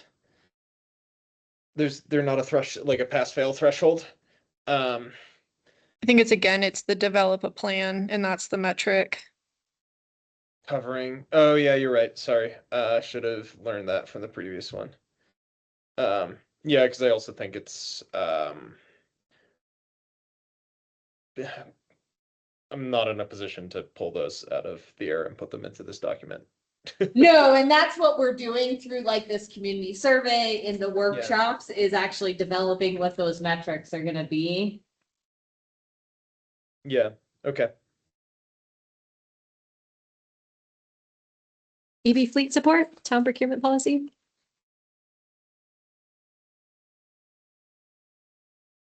What how does the grant pay for existing fleet? The Fleet Zero program, I think. Isn't there? Maybe I that's just think Fleet infrastructure. Zero, I think Fleet Zero is charging. Is it just for- program? Yeah, I'm pretty sure. Is that a grant out of seal? Yes. Charging is on the next one, Erica. Oh, is it? So does that mean like all of our current vehicles were grant funded? The town, to my understanding, does not have an EV. So No. there are no vehicles. Right, we're talking about, I assume we're talking about replacement. Correct. Right. We are talking about right now, the town has no official policy on what's gonna happen. And we would like to have some sort of procurement policy that the VOT adopts that says, hey, when this vehicle gets too old and retires, we're gonna replace it with an EV. Which I would say the feedback we got from when I included that in the CEO Local Impact Accelerator application, which it's not in the application, because the BOT feedback was that they didn't want to create like a binding ordinance saying like we have to replace it with an EV because of cost unknowns and not knowing like what models are available and if they can actually like be replaced with what we Yeah, need. so sorry, Cass, go ahead. No, I was just gonna say, so like the BOT feedback was a policy could be created, but they didn't want it to be like a must be replaced, instead be a consider, like prioritize EVs. I mean, something as simple as like, when fiscally possible, we Right. replace it with an EV, gives them that caveat of like, hey, we don't have $50,000, we can't do that right now. And it should have something in there that says like for like. Yeah. No, seriously. Yeah, Yeah. yeah. Yeah. Make sure we're not replacing a truck with Well, a it's sedan. physically possible and consistent with the physical needs of the town. Of staff, yeah. Yeah. Right. I think this needs to include a feasibility plan, like unless we've already done that, like if we're saying we don't have 50 grand to spend on an EV, like what are the current town fleet vehicles? What's the, like, just the way you would go into like. So- a Yeah, commercial that building was and done be like, by, Chris Pelletier did that. that was done by Partners in Energy, so we have a lot of that And documentation. Chris Pelletier, our public works director, was like leading that Correct. years ago. And so I understand there's pushback from the BOT. I, as a staff member, am looking at the comprehensive plan that specifically calls out EVs and thinking there's gotta be a way we can come up with some sort of policy that can address this, that can, you know, move us forward on the comprehensive plan and that the BOT can feel comfortable with. How many years ago did they do this? This was like a long time ago. Chris Three? left a Okay. long No, time no, ago. no. The Partners Lovely. in Energy EV Action Plan was 2023, but Yes. Chris was Okay. a staff member a while ago. And he did a Cell Watch. Cell Watch came in and actually did a fleet analysis for town of Erie or Netherland vehicles. Yeah. But that, if that was done before 2020, like, that's not really useful anymore. No, but we may be able to get that data and then just adjust pretty easily based on the new vehicles in the fleet. Because that I would. can tell you there's not a whole lot of difference in the vehicle fleet between 2020 and today, Jack. My No, that's suggestion- great, but the There's more offerings for status of EVs. EVs has dramatically changed in the last Yes, 7 yes. years. Oh, yeah, And yeah, so, yeah. like, And there's, All I'm saying is before we get to policy, let's start with like, what is the plan, right? Like the barrier Yeah. is gonna be financial. How do we think about this in a way that like makes it like electrification should not be a losing opportunity for a fleet if you do it in a staged manner, right? Like, yeah, I guess we already did. I guess I kind of thought that's what we did in 2023 with Excel and that we were ready to move on to the policy We did. phase. We did. okay. We built an EV action plan with Excel. But if the BOT is still concerned about cost constraints, then it sounds like there's some more work to do there. How do we help the BOT? I mean, to me, that That- is the real question, right? And I hear what people are saying about we've already done stuff, but to me, the best way to help with this is not to try to say adopt a policy when they've shown reluctance to do that, is to assess what is in the inventory right now, how close it is to obsolescence, needing replacement. And I think that if we really wanted to help the BOT come up with an idea to buy an electric vehicle, it should be on us to go look to see what's out there in the market. And if there are alternatives to a gas powered or diesel vehicle that we can suggest to the Board of Trustees, that we then do that. And not just say to them, you guys figure out a electric car to buy. I think when we. For sure. And there are two different electrification fleet companies in Denver that I have reached out to specifically with Town and Netherland information and the EV action plan. They're willing to help us. They have different resources where they can help us find funding. They can't guarantee that, of course, but they have different programs where they can help us And how are they funded? find funding. Well, they are the salesmen of Okay, the vehicles. okay. But they, for governments specifically, Yeah. they will help you kind of track and see if there's anywhere that can help us pay for one. We could also talk about zero interest loans. Look into different options that are available to the BOT in that regard. Yeah, like I'm sorry, I've got a hammer. A finance plan really can help, like, with unless your expectation is that you get the vehicles for free, which is a reasonable expectation as a public entity. In the world outside of that, financed options for EVs can be really attractive, right? Because you can dramatically cut down on your operating expenses. And so you can win from day one.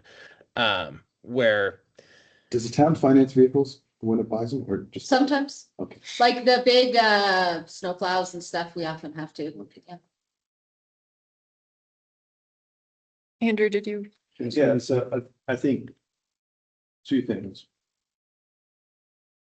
One would be that I think policy that would be digestible by the board would be that SAB is included with the procurement process in general, so that you at least are a part of the conversation of when we are acquiring a vehicle. I think that that's policy that's digestible, and you guys get to have your spiel every time a vehicle is up for being replaced.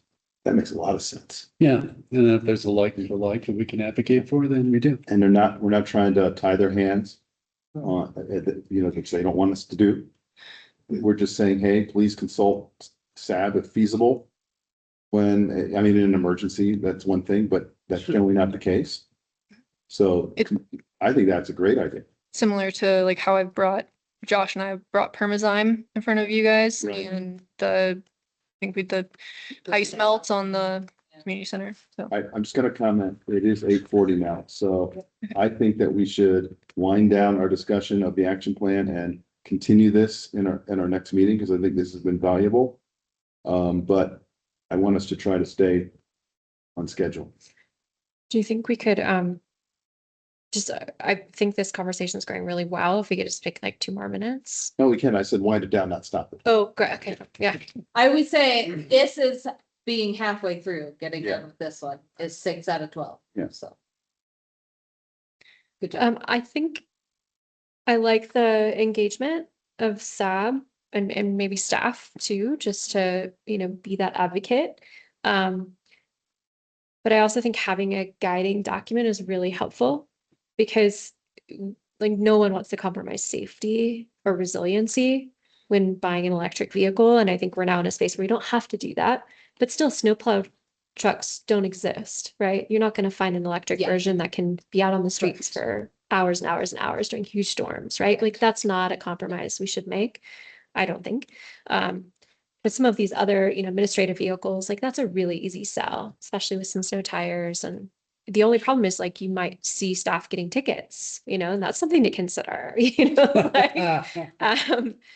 But Because they're going I too do think fast. like having a guiding document would be helpful. We're going too fast. Okay, so like in addition to the policy, having a document that like has a feasibility kind of analysis of what can be replaced. Well, I think the policy could have that, but I was just, I think some type of guiding document, just so that everybody's literally on the same page with the conversation would be helpful just for setting that conversation up for success. You know, Just the way I think about it, I think the guiding document would need to be separate from the policy because things will change year over year and we want the policy to be longer lasting. Policy should be very short, very brief, of creating a process where the SAB is included with procurement of vehicles. Mhm. And and- create some supporting documents afterwards. Obviously, just advisory, right? As Yeah. as is our role. Yeah, absolutely. And Drive Clean Colorado has resources they've already built to help with these conversations. So it might be worth reaching out to them to say, hey, can we see that updated matrix for vehicles? Mhm. Since it is changing really fast, especially in the opposite direction with vehicles that were originally available that aren't anymore. Yeah. Like the Ford Lightning and some of the other ones. So That I know is- the town put a deposit on a Ford Lightning in like 2020. And it wasn't going to be delivered for a few years. And I think by the time that the vehicle was needed, a gas vehicle had to be purchased because the Lightning wasn't available. Is that your understanding? Melody, you remember that? I know that we were going to purchase one and it didn't happen for some reason. Like I'm not deposit was sure put down specific. and it was like years wait. Yeah, but I think that's like a $100. That is deposit. correct. Yeah. Yeah. I'm sure they didn't lose it either. So Britt said, yeah, that's. Also, yeah, got it. Also, All right, just that's time, if we're- I think, on this. My suggestion as one of the co-chairs is that we continue this discussion next time. I think it's been valuable. Yeah. I still think, to Melody's point, if you all want to put things in the document so that next time there's more to like go over, that would also be helpful. Okay, is there other business? I would like to take another straw poll quickly of who's gonna be here next month so that we can make sure that there's gonna be enough folks here to invite Stephen with Teens Inc. to come back. And our date for next month is, March 26th. 26th, I'll be there. same as today. I'll be there. When I heard, from Rab, that he would be here, so I know that's a yes. So. Yeah, it works for me. Great. So we will, I believe probably launch a scorecard process at the end of next meeting. So I guess before we leave here tonight, does anybody have questions about what that means or what that is like? Can you summarize it for us? Yeah. So essentially, Stephen will come to the meeting. He'll let us know what's going on with the new building. I know he wanted to give us some information about, the current facility too. And kind of the things they're working on all around as far as Teens Inc. And we will then, after the meeting, digest that information and on your own time, fill out the scorecard based on the information we got. It will go over kind of the built environment aspects of the project, materials used. Is there going to be any recycling of anything that's left over? That kind of stuff. It'll go over energy use of the building. So is there going to be solar? Is there going to be a heat pump, et cetera? Would all be kind of part of that. And it also go through the social and economic aspects of state sustainability. So what does it bring to the town, economically? What does it bring to residents? How much does it promote, diversity, that kind of stuff. Each of us will do that, and our results will all come in kind of anonymously. And then those scores I will add together and average. The spreadsheet does most of the math for me. And that will give the project an overall score out of 4, from 0 to 4. And generally we want it to score 2.5 or higher. And I think from what I know about the project, it'll most likely do really well, but. And I would recommend looking at it before his presentation, so you're like thinking of what to look for and what questions to ask as Yeah. well. So we can maybe make sure we send that out with the agenda. Yes. Hearing no questions. One last one. Oh, were you closing us out? I was gonna say we should move to adjourn. It's 8:47, Okay, and we're 3 minutes over. our Oh, closing We man, time. started late. which was my fault too. Mm. Darn it. Yeah, it's 2 hours from starting. No, So CC4CA, Yes. they have 2 subcommittees. There's a policy committee. Well, there's the board, that meets on a regular basis, and we have representation on the board. Cass has been in the meetings, and then Chris Larson is our official representative. Yes. But there's also 2 subcommittees. There's a policy committee and then there's a legislative committee. And the legislative committee is very busy right now looking at what's going through the state as far as bill proposals.